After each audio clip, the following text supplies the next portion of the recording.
जय श्री राधे कृष्ण। प्रिय मित्रों, वीडियो को शुरू करने से पहले आइए प्रार्थना करें। हे कृष्ण, जो भी भक्त आज इस अमृतवाणी को सुन रहा है, उनके जीवन में आपकी कृपा सदा बनी रहे और उनके सभी कष्ट दूर हो। मित्रों, इस अद्भुत वाणी को सुनने से पहले अपने विचार और भक्ति को व्यक्त करते हुए नीचे कमेंट में राधे राधे जरूर लिखें। आपकी यह भक्ति हमारी इस यात्रा को और भी अद्भुत बनाएगी।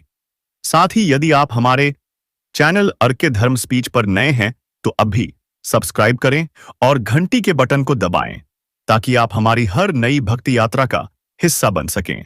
तो चलिए बिना देरी किए इस दिव्य यात्रा की ओर बढ़ते हैं। श्री कृष्ण कहते हैं, जिंदगी में अगर चोटें ना खानी हो तो अकेले जीना सीखो। अकेले जीना सीख जाता है इंसान जब उसे पता लग जाता है कि अब साथ देने वाला कोई नहीं है। अकेले होना और अकेले रोना कई बार इंसान को बहुत मजबूत बना देता है। हो सके तो अकेले रहना सीख लो।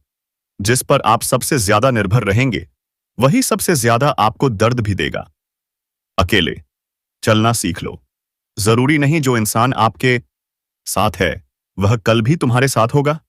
अकेले रहने का भी अलग सुकून है, ना किसी के आने की खुशी और ना किसी के छोड़ जाने का गम। दिल के सच्चे लोग भले ही जीवन में अकेले रह जाते हैं, लेकिन ऐसे लोगों का साथ भगवान जरूर देते हैं। जिंदगी अनेक मुश्किलों से भरी हुई है और उन मुश्किलों का सामना अकेले ही करना पड़ता है। आपकी समस्या यह है कि आप उन लोगों के लिए भी समंदर पार कर लेते हैं जो आपके लिए एक पुल तक पार नहीं करते। अपमान करके दुश्मन बनाने से अच्छा है प्यार करके दोस्त बनाना। पतझड़ हुए बिना पेड़ पर नए पत्ते नहीं आते। ठीक उसी तरह कठिनाई और संघर्ष के बिना इंसान के अच्छे दिन भी नहीं आते। आपकी राय बहुत जरूरी है, नहीं तो आप खामोश रहेंगे और लोग अपनी मनमानी करते रहेंगे। मूर्ख इंसान अपना तो नुकसान करता ही है, लेकिन जो उसकी मदद करता है उसका भी नुकसान कर देता है। कहते हैं कि धर्म पैसों से बढ़कर होता है, लेकिन मंदिर में जल्दी दर्शन करने के लिए अधिक पैसे देने पड़ते हैं। क्या आपने कभी सोचा है, बदले जमाने के साथ लोगों का रहन सहन तो बदल ही रहा है, साथ ही जीने का तरीका भी बदल रहा है। आज कई लोग ऐसे हैं जो या तो किसी मजबूरी में नौकरी इत्यादि के कारण अकेले रहते हैं, तो कुछ लोग ऐसे भी हैं जो बिना किसी मजबूरी के अपनी मर्जी से अकेले रहना पसंद करते हैं। अपने काम को सच्ची लगन से अकेले ही करते रहते हैं। जो लोग अपनी मर्जी से अकेले रहते हैं उनमें तो बहुत कुछ बुनियादी गुण होते हैं। ऐसे लोग जीवन में जल्दी ही बहुत कुछ हासिल कर लेते हैं। और दूसरी ओर ऐसे भी लोग होते हैं जो एक पल के लिए भी अकेले नहीं रह सकते। ऐसे लोगों का अकेला पड़ जाना जैसे अंधेरी काल कोठरी में जीवन भर के लिए किसी कैदी का पड़ जाना। फिर ऐसे लोग इस भाग दौड़ भरी जिंदगी में उलझ जाते हैं क्योंकि इनको अकेले रहना पसंद ही नहीं। खुद के लिए समय ही नहीं, खुद के कामों के लिए समय ही नहीं, खुद के कामों के लिए समय ही नहीं। फिर ऐसे लोग ये सोच के पछताते हैं कि काश इस भागदौड़ भरी जिंदगी से दूर होकर खुद के लिए समय निकाला होता। तो आज ऐसे दिन नहीं आते। पर अकेले रहना हर किसी के लिए वाकई आसान काम नहीं है। और अकेले रहने का यह मतलब भी नहीं है कि हम अपने घर वालों, परिवार, रिश्तों, नातों, मित्रों से दूर रहें। अकेले रहने की भी एक कला होती है जो आगे हम इस कहानी के माध्यम से समझने की कोशिश करेंगे। हम कैसे एकांत में रहकर अपने काम को, अपने सम्मान को, अपनी प्रतिष्ठा को, अपने उज्जवल भविष्य को आगे बढ़ा सकते हैं। हम अकेले रहने के उन 7 अमूल्य गुणों के बारे में भी जान लेंगे। तो आप अंत तक इस वीडियो को जरूर देखें। एक व्यक्ति एक गुरुवर के पास आया और बोला, गुरुदेव, मेरे दुख का कारण क्या है? वे गुरुवर बहुत ही बड़े आत्मज्ञानी थे। गुरुवर ने कहा, अपने आप को चीजों से चिपका लेना, चीजों को पकड़ लेना और उन चीजों के प्रति आसक्त होकर उनके पीछे भागना ही तुम्हारे दुख का कारण है। उस व्यक्ति ने गुरुवर का धन्यवाद अदा किया और कहा, गुरुदेव, आपने तो मेरी समस्या का समाधान कर दिया। मैं इतने दिनों से अपनी समस्या का समाधान चाहता था। आपका धन्यवाद गुरुदेव। यह कहकर फिर व्यक्ति वहां से जाने लगा। गुरुवर ने कहा, पूरी बात तो सुन लो। उस व्यक्ति ने कहा, नहीं गुरुदेव, आपका इशारा मिल गया है, बस वही काफी है। और समझदार को इशारा ही काफी होता है। 1 महीने बाद वह व्यक्ति फिर से गुरुवर के पास आया। इस बार उसका हाल बहुत बुरा था। वह बहुत दुखी था और सीधे गुरु के चरणों में गिर गया और बोला, गुरुदेव, आपने जो कहा था मैंने वैसे ही किया, पर मुझे सुख नहीं मिला। मुझे तो और दुख मिल रहा है। गुरुवर ने उस व्यक्ति से पूछा, तुमने ऐसा क्या किया? उस व्यक्ति ने कहा, मुझे अपने परिवार वालों से, मित्र रिश्तेदारों से दुख मिल रहा था, तो मैंने उन्हें छोड़ दिया और छोड़कर चला गया। 2-4 दिन तक तो मुझे बहुत अच्छा लग रहा था, परंतु धीरे धीरे मुझे उनकी याद आने लगी। अपने माता पिता, अपनी पत्नी, अपने बच्चे याद आने सी लगे। रिश्तेदार, यहां तक कि अपने शत्रु भी मुझे याद आने लगे। इतना दुख तो मैंने उनके पास रहकर भी नहीं जाना था, जितना कि उनसे दूर होकर दुखी हो गया हूं। इसीलिए आज मैं घर वापस जाने के लिए निकला था और आपके पास आ पहुंचा। आपने मुझे इतनी गलत सलाह क्यों दी गुरुदेव? गुरुवर मुस्कुराए और बोले, तुम परिवार को छोड़ भागे, मित्रों को छोड़ भागे, रिश्तेदारों को भी छोड़कर भागे, पर यह तुम्हारी गलतफहमी थी कि तुम छोड़कर भाग रहे हो। वास्तव में तो तुम उन्हें लेकर भाग रहे थे। व्यक्ति ने कहा, पर गुरुदेव, मैं तो किसी को अपने साथ नहीं लाया। गुरुवर ने कहा, जो चीजें हमें दुख देती हैं वह कहीं बाहर नहीं होती। यहां तक कि जो हमें सुख देती हैं वह भी बाहर नहीं होती। यह सब परिवार वाले, रिश्तेदार, मित्र, शत्रु कहां बसते हैं? यह सब हमारे मन में बसते हैं। और जब तुम भागे तो तुम अपने मन को साथ लेकर भागे, और तुम्हारे मन में यह सब तुम्हारे साथ भागे, तो तुम इनसे दूर कहीं नहीं गए। जब जो चीजें मन में बसी हों और वह आसपास हों, तो वह जो दुख देती हैं वह हमें लगता है, पर वह बहुत कम होता है। और जब हम उन चीजों से दूर हो जाते हैं, यानी छोड़कर भाग जाते हैं, तब मन उन चीजों को पाने के लिए फिर से प्रयास करने लगता है, और तभी हर चीजें बहुत ज्यादा दुख देती हैं, जैसे तुम्हें हो रहा है। व्यक्ति ने कहा, तो गुरुदेव, मैं क्या करूं? चीजों के साथ रहूं तो दुख, चीजों को छोड़कर जाऊं तो दुख। क्या मैंने सिर्फ दुख उठाने के लिए ही जन्म लिया है? गुरुवर जोर फाय से हंसने लगे और कहने लगे, यह बात बिल्कुल सत्य है। यहां सब सिर्फ दुख उठाने के लिए ही जन्म लेते हैं, पर यह भी सत्य है कि इन दुखों के पार सुख है और उन सुखों के पार दुख है, फिर सुख और फिर दुख। जिन चीजों में हमें सुख नजर आता है वह हमें दुख देती है, और जिनमें दुख नजर आता है वही सुख का कारण बन जाती है। उस व्यक्ति ने कहा, गुरुदेव, क्या इन सुख दुख के माया जाल से बाहर निकलने का कोई रास्ता नहीं है? गुरुवर ने कहा, रास्ता तो है। अगर तुम इसी दुनिया में रहना चाहते हो, इन सबके साथ रहना चाहते हो, तो तुम्हें एक काम करना होगा। तुम ऐसे ही रहो जैसे कि तुम इस परिया दुनिया में अकेले हो। सबके साथ रहो पर अकेले रहो। उस व्यक्ति ने कहा, पर गुरुदेव, ऐसा कैसे हो सकता है? गुरुवर उस व्यक्ति को एक जगह पर ले गए जहां एक मेला लगा था और वहां बहुत भीड़ थी। गुरुवर ने कहा, देखो, अपने आसपास यहां किसी को जानते हो क्या?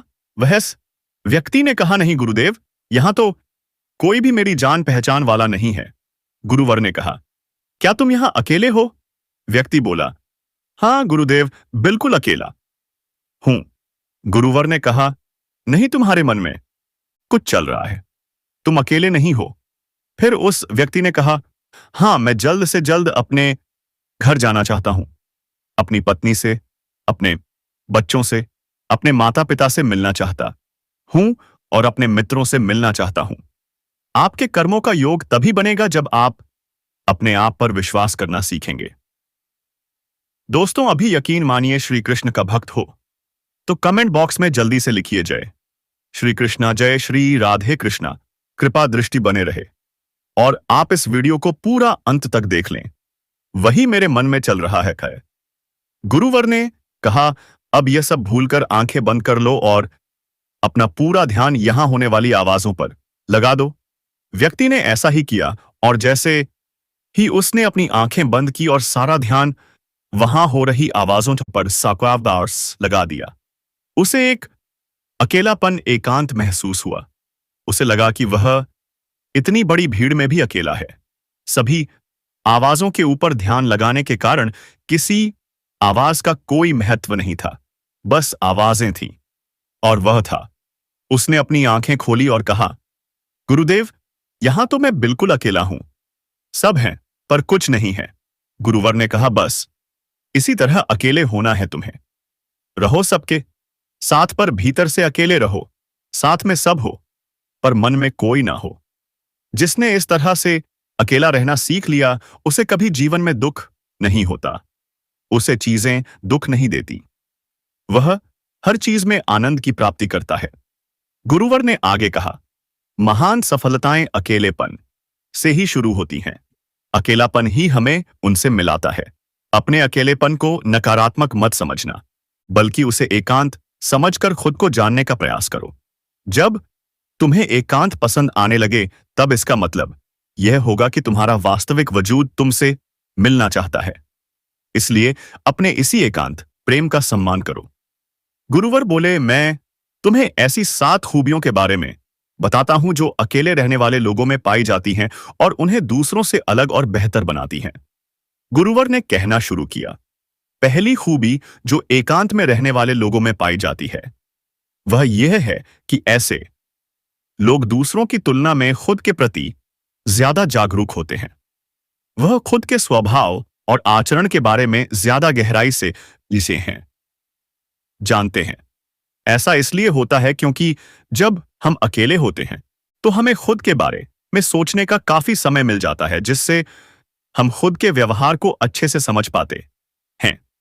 एकांत में रहने वाले लोग खुद की कमजोरी और ताकत को भी अच्छे से जान पाते हैं, जिससे वह दूसरे लोगों की तुलना में किसी भी खराब परिस्थिति का सामना ज्यादा अच्छे से कर सकते हैं। गुरुवर ने कहा, अकेले रहने वाले लोगों की दूसरी खूबी यह है कि यह सकारात्मक सोच वाले लोग होते हैं। जब बहुत से लोग हमारे साथ होते हैं तो वहां एक दूसरे की तुलना, जलन, घमंड, लालच जैसे कुविचार अपने आप ही मन में आने लगते हैं और फिर इंसान इन विचारों के वश में आकर उल्टे सीधे काम करने लगता है। हालांकि ऐसा नहीं है कि एकांत में रहने वाले लोगों के मन में यह विचार नहीं आते, लेकिन वह क्योंकि अकेले हैं इसलिए दूसरों की तुलना, जलन, घमंड जैसे विचार उनके मन में दूसरों की तुलना में थोड़ा कम आते हैं। साथ ही अकेले रहने की वजह से उन्हें खुद के बारे में सोचने का ज्यादा समय मिल जाता है, जिससे वह अपने नकारात्मक विचारों को पहचान कर उन्हें कम कर सकते हैं, जिसके कारण ऐसे एकांत में रहने वाले लोग ज्यादा सकारात्मक होते हैं। अकेले रहने वाले लोगों की तीसरी खासियत यह होती है कि यह लोग ज्यादा अनुशासित और आत्मनिर्भर होते हैं, क्योंकि अकेले रहने वाले लोगों को अपने ज्यादातर काम खुद से ही करने पड़ते हैं, इसलिए यह दूसरों की तुलना में ज्यादा आत्मनिर्भर होते हैं। साथ ही ऐसे लोगों को दूसरों का काम भी पसंद नहीं आता। यह अपना काम खुद करने पर ही भरोसा रखते हैं। साथ ही यह लोग कोशिश भी करते हैं कि दूसरों से कम सहायता लेनी पड़े, क्योंकि ऐसे लोग आत्मनिर्भर और अपने काम को लेकर स्पष्ट होते हैं। इसीलिए ऐसे लोग अनुशासित भी होते हैं। यह अपने समय की कद्र करते हैं और दूसरों का भी समय बर्बाद नहीं करते हैं। अकेले होने की वजह से ऐसे लोग एक निश्चित दिनचर्या का पालन भी करते हैं, जिससे यह लोग ज्यादा व्यवस्थित होते हैं और यह भी इनके अनुशासित होने का एक कारण है। गुरुवर ने आगे कहा कि अकेले रहने वाले लोगों की चौथी खासियत होती है कि यह लोग किसी भी चीज के बारे में बड़ी ही गहराई से सोच सकते हैं। किसी भी चीज के बारे में बड़ी बारीकी से और गहराई में जाते हैं। यह अकेले रहने वाले लोगों की सबसे बड़ी खासियत होती है। इसलिए जितने भी लेखक, कवि और बड़े बड़े काव्यों की रचना हुई है, उन सभी को एकांत में रहना पसंद था, क्योंकि जब कोई व्यक्ति एकांत में होता है तो वह अपने अंदर की आवाज सुन पाता है। जितने भी बड़े आविष्कार हुए हैं उन सब की शुरुआत एकांत में हुई थी, क्योंकि एकांत में रहकर ही किसी भी चीज के बारे में बड़ी बारीकी से सोचा और समझा जा सकता है। गुरुवर ने कहा, एकांत में रहने वाले लोगों की पांचवी खूबी यह है कि इनका व्यक्तित्व सबसे अलग, सबसे हटकर होता है। और वे लोग जो ज्यादातर दूसरे लोगों के साथ रहते हैं या अकेले रह नहीं पाते, वह कितनी भी कोशिश कर लें, लेकिन जाने अनजाने में ही सही, लेकिन दूसरों के साथ व्यक्तित्व का कुछ हिस्सा उनके अंदर आ ही जाता है। दूसरों की आदतें, दूसरों के विचार उनके अंदर प्रवेश कर ही जाते हैं, जिससे उनके व्यक्तित्व में वह अनूठापन, वो निरालापन नहीं आ पाता।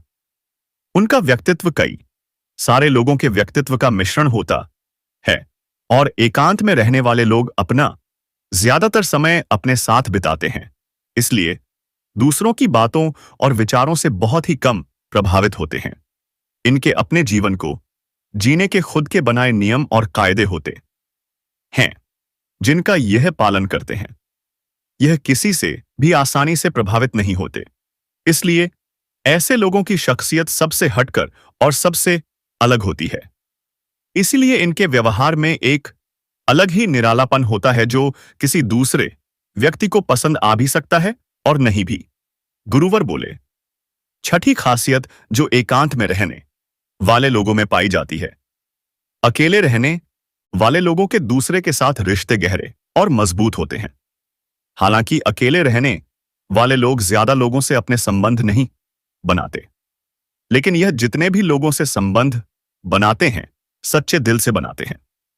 ऐसे लोगों के बहुत ही कम दोस्त होते हैं, लेकिन जितने भी होते हैं यह उनसे अपनी दोस्ती पूरी ईमानदारी से निभाने की कोशिश करते हैं। अक्सर लोगों को यह लगता है कि एकांत में रहने वाले लोग बहुत कम बात करते हैं, लेकिन उनसे पूछिए जिनसे यह दिल से जुड़े होते हैं, उनसे कितनी बातें करते हैं। ऐसे लोग इन्हें अपना मान लेते हैं और वह इनके सामने अपनी पूरी दिल की बात रख देते हैं। अकेले रहने वाले लोग बहुत ही कम लोगों के साथ संबंध तो रखते हैं, लेकिन जरूरत पड़ने पर वह अपनी तरफ से पूरी मदद करने के लिए भी तैयार रहते हैं। इसीलिए इनके रिश्ते कम लोगों से तो होते हैं, लेकिन जिनके भी साथ होते हैं बहुत मजबूत होते हैं। सातवीं खासियत यह होती है कि अकेले रहने वाले लोग मानसिक तौर पर और भावनात्मक रूप से बहुत मजबूत होते हैं, क्योंकि उन्हें पता होता है कि अगर आज कोई समस्या उनके ऊपर आ जाती है तो उन्हें अकेले ही उस समस्या से निपटना पड़ेगा। ऐसा बार बार करने से उनके अंदर खुद के प्रति आत्मविश्वास बढ़ जाता है, और आत्मविश्वास व आत्मसम्मान के बढ़ने से वे मानसिक और भावनात्मक तौर पर और मजबूत होते चले जाते हैं। और वे लोग यह मान लेते हैं कि ऐसी कोई समस्या नहीं है जिसे वह अपनी दृढ़ इच्छा शक्ति के दम पर हरा ना सकें। और यही एक ऐसी सोच होती है जो दूसरों से उन्हें अलग बनाती है।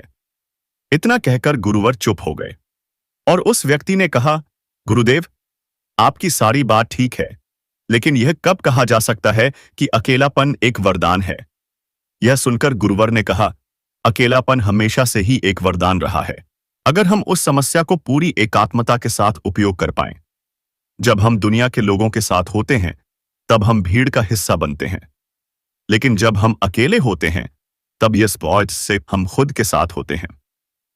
तभी हम अपने समय का सदुपयोग, खुद का आकलन, खुद के शौक और बातों पर अच्छे से ध्यान दे सकते हैं। अपनी कमजोरियों पर भी काबू पा सकते हैं, या ऐसा कह सकते हैं कि सच में अच्छाई की राह और इंसानियत की मंजिल भी पा सकते हैं। उस व्यक्ति को गुरुवर की बात समझ आई और वह गुरु का धन्यवाद कर अपने घर चला जाता है।